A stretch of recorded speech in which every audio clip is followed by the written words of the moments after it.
그 다음에 이건 그냥 쭉 읽기만 하겠습니다. 저는 금년 8월에 구원받은 형제입니다. 저는 구원받기 9년 전부터 이상한 버릇을 가지고 있었습니다. 그래서 구원받기 전에 그 버릇들을 고치려고 노력을 해보았지만 안 되더군요. 그러다가 금년 8월 달에 구원을 받았는데도 여전히 예전 버릇이 그대로 남아있는 나의 모습을 발견할 때는 무척 고통스럽습니다.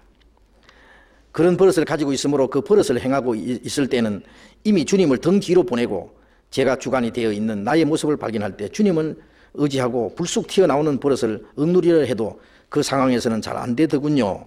그리고 그 버릇이 주의 힘으로 순간적으로 억제된 것처럼 느껴져서 감사드리고 나서 나중에 알고 보니 내가 내 힘으로 버릇을 해결했던 것입니다. 저의 육신의 아버지도 저와 비슷한 버릇을 갖고 있다는 사실을 예전에 알았고 그 생각만 하면은 또는 저의 나쁜 버릇이 나올 때 육신의 아버지를 순간적으로 원망하고 미워합니다. 그때마다 그러한 죄를 짓고 있는 저의 모습은 고통 그 자체입니다. 이러한 모든 행위가 주님 보시기에 합당치 않고 명백한 죄인 것 같습니다. 진심으로 이 버릇을 고쳐달라고 기도를 해보았지만 아직까지 고치지 않고 있습니다. 9년째 갖고 있는 이 버릇, 구원받은 지도 3개월이라는 시간이 흘렀는데도 아직까지 고치지 않고 있습니다. 주님이 저에게 시험을 허락하시는 겁니까? 아니면 마귀의 장난인지요? 고통스럽습니다. 답변을 부탁. 무슨 버릇인지는 모르겠어요. 잠버릇은 아닌 것 같고. 하여튼 자기에게 무슨 좋지 못한 버릇이 있는 것 같은데, 물론 이제 남을 해치는 버릇인지 뭐 하여튼 아버지도 같은 버릇이 있어가지고 아마 그게 유전된 것 같은데, 그런데 각자에게요 좋은 점도 있지만은 나쁜 점을 버릇이라고 이렇게 말을 표현한다면요, 그런 것도 있죠. 그것이 구원받은 후에도 오랫동안 고치지 않는 화를 잘 내는 버릇이 있는 사람도 있고, 남의 말하기 좋아하는 버릇이 있는 사람도 있고, 또 그 외에 여러 가지 남을 하여튼 못 살게 구는 아주 좋지 못한 버릇, 그리고 어떤 나쁜 행동을 하는 그 버릇들 있잖아요. 자, 그런 것들이 있을 수 있습니다. 근데 그게 다 고쳐져야 됩니다. 사실 다 고쳐져야 되는데 그게 순간적으로 고쳐지는 게 아니죠. 구원받은 이후에 우리의 그 인격이 점점 변해야 됩니다. 그리고 잘못된 건 전부 다 버려야 됩니다.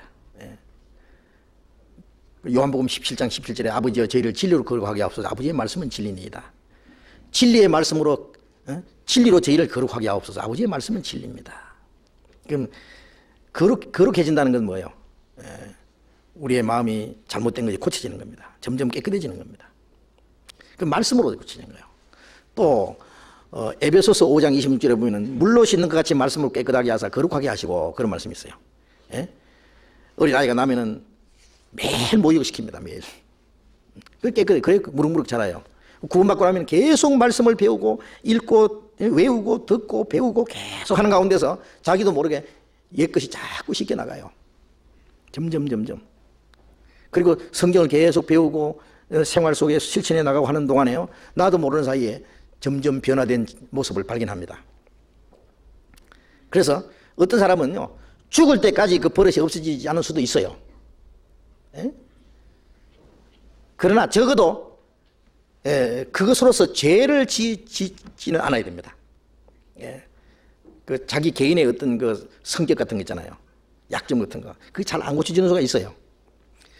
그러나 그것으로 죄를 짓는다든지 남을 해친다든지 어떤 큰 실수를 한다든지 그런 건 하지 말아야 됩니다.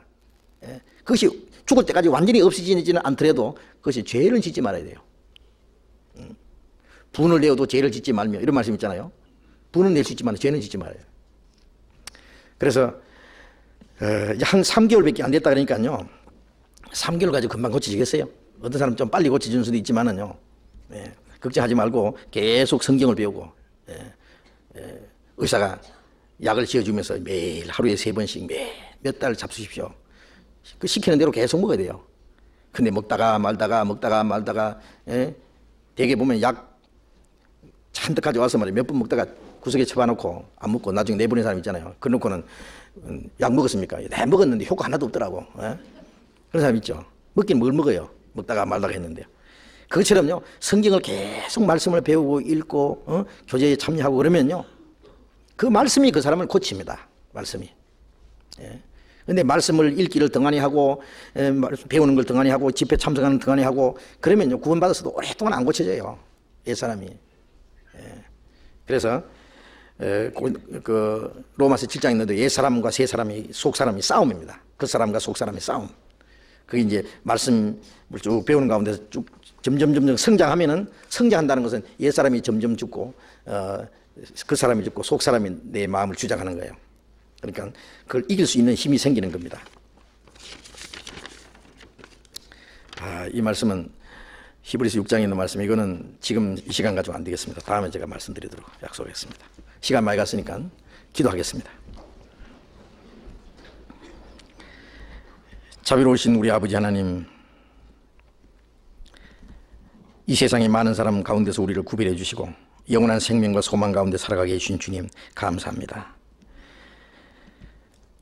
우리는 주님의 말씀을 배우고 마음에 간직하고 우리의 생활 속에 주님의 말씀을 실천하는 가운데서 하나님의 거룩하신 뜻을 행하고 하나님께 영광을 돌리고 우리의 나머지 생에 주님 앞에 귀중히 쓰임받을 수 있기를 진심으로 원합니다. 이 땅이 우리의 생애가 결코 헛되지 않고 하나님이 우리에게 맡기신 일에 충성을 다하며 하나님의 거룩하신 뜻을 이루어갈 수 있기를 진심으로 원합니다. 이 세상은 너무나 죄악이 간영해서 우리의 힘으로는 이 세상을 이길 수가 없습니다. 우리의 힘으로는 악한 죄의 시험을 이길 수가 없습니다. 우리에게 지혜와 능력을 힘입혀 주시고 하나님의 자녀로서 부끄러움 없이 살아갈 수 있도록 인도해 주시옵소서. 우리 각 사람을 그리스도 안에서 완전한 사람으로 세워주시고 주님의 말씀으로 우리를 날마다 거룩하게 온전하게 만들어 주옵소서. 우리 교회가 앞으로 행하고자 하는 여러 가지 일들 주님의 거룩한 뜻 가운데만 이루어 주시고 우리를 주님의 몸된 교회 지체로서의 모두 귀중하게 사용해 주시옵소서. 우리의 나머지 생에 주님께서 온전히 다스려 주시기를 간절히 의지하면서 주 예수님 이름으로 기도드렸습니다. 아멘. 광고 말씀 있습니까? 없어요. 마치겠습니다. 조심해 돌아가시기 바랍니다.